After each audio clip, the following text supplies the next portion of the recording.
This series of videos retraces the life of Mary Rabagliati, who left her native England at age 20 to live in an emergency camp for homeless families in France. Joining Joseph Brzezinski, she became one of the most influential people, helping him shape Altogether in Dignity Fourth World as a worldwide movement to overcome poverty. Over the years, Mary travelled to the front lines of the US war on poverty, as well as to South Africa and Sierra Leone. She founded ATD Fourth World's branch in the UK. At United Nations conferences on women in Mexico City, Copenhagen and Nairobi, she convinced many people that the voices of women in deep poverty must be heard. The path her life took began with an unusual choice she made in 1962.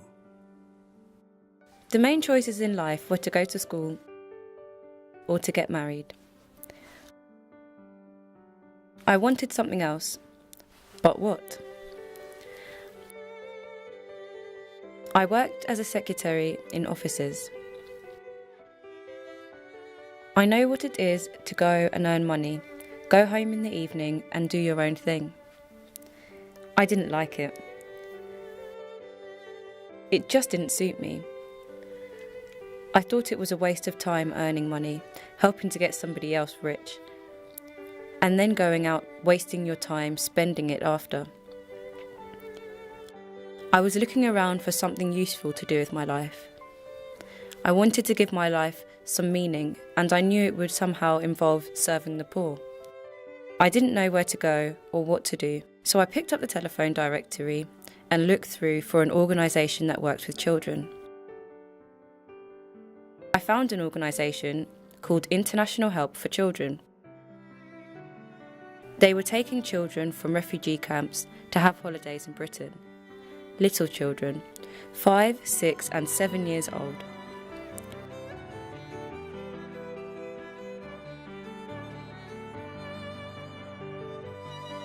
They asked if I had any relevant experience or qualifications, and I said no. They were nice and didn't laugh at me, as they could have done. And they said, well, you can't help us here, but some of the children we've hosted come from a shanty town in France. We know the priest there needs volunteers to help him in the shanty town, so why don't you write to him?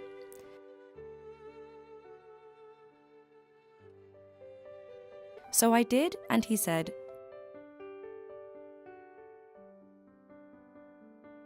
come along. So I went.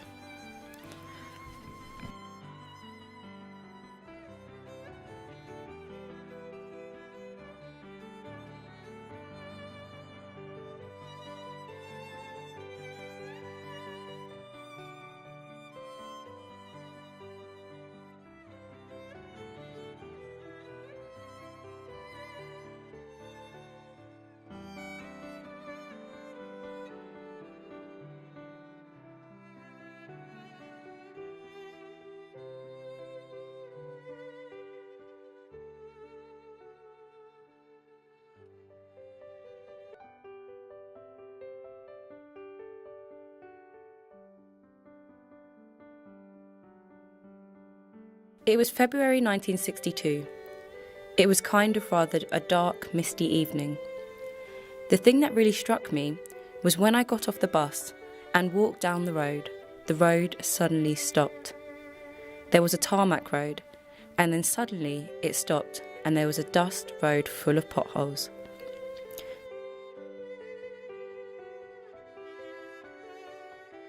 There was no water and no kind of sanitation. At that time, there was no postal delivery. All services of the town stopped. There were about 280 families in there at that time. It was a big shanty town. There was no electricity, no loos, and there were people living there. I was really shocked by the poverty around me. The conditions the families were living in were terrible, really indescribable. The camp at Noisy-le-Grand had been created because in 1954, another priest in France went on the radio and said he would look after people who were homeless. So hundreds and hundreds of families came to the Paris area from all over France. Suddenly, they appeared from nowhere. They had slept under bridges, mothers, fathers and children, desperately poor. People at that time said that there wasn't any homelessness in France. All the people in France were absolutely scandalised to see all these people together. The families were supposed to stay only temporarily, but they lived in Nissan huts for 20 years. The huts were about 8 by 24 feet. They were very small. And there were families living in there with 7, 8, 9, 10 children. And sometimes they were divided in half and you had a family on either side. There was no drainage, no toilets or anything like that. So people had to go and empty their slops. That was one of the things that was really the worst for some of the families. Having to live like that with a communal slopping out place. It was always disgusting. Some of the families there got housing elsewhere, very, very slowly. But most of them grew up in that place, had their whole childhood and adolescence there. They lived and died there. Many people died there. It was very poor, but what is more important to understand was that the families there were sort of dumped at the edge of the society of France. Exclusion as much as poverty. The road ends and there was no refuse collector. Exclusion is when everything just stops and people are left on the other side.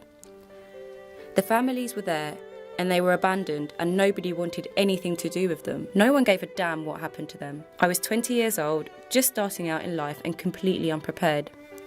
I came from such a completely different world. I never imagined such poverty could exist. What the families were going through, there was a brutal fact. It wasn't something you debated about or discussed. At that point, the question of what I did was, in a sense, secondary. Just living there was a shock. So different from anything. What Father Joseph Rosinski asked of me, and of anyone who joined him, was to live right in the middle of these families and to do it in a certain way, to gain respect of the families, and also to gain respect for them in society. I argued with everything he said, but no one living there had invited me to come. They would insult me all day long. What are you doing here? No one asked you to come. After 3 weeks, Father Joseph gave me the job of working in the laundry. Actually, not just working in the laundry, but running the laundry.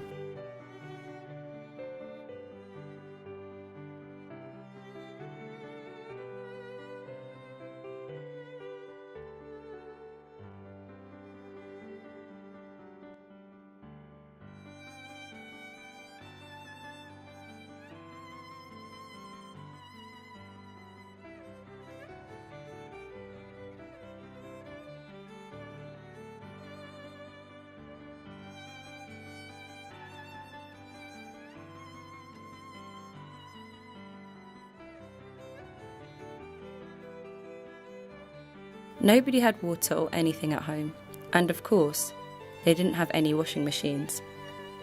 They all had to go to an outside pump and draw up the water. They had to do all their washing by hand. There weren't any laundrettes or anything like that. So Father Joseph had set up this laundry with 3 washing machines, and the women used to come in there. There I was, hardly speaking any French, and he said, "You, go and look after the laundry."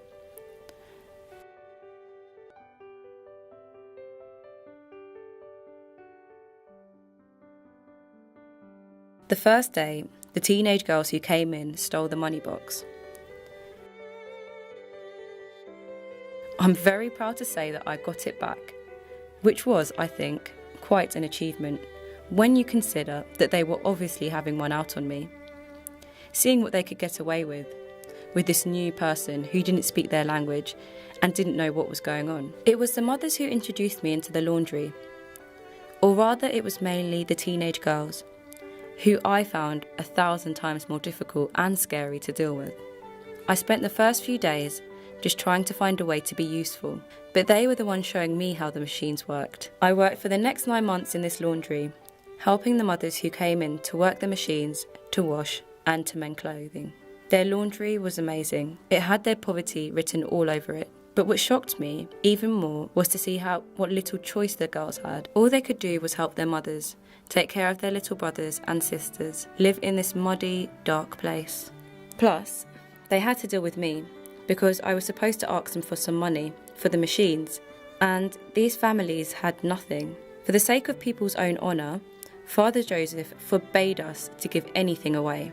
But the people had nothing and they ended up cheating and stealing. I had to be severe with them, while still understanding the importance of their dignity.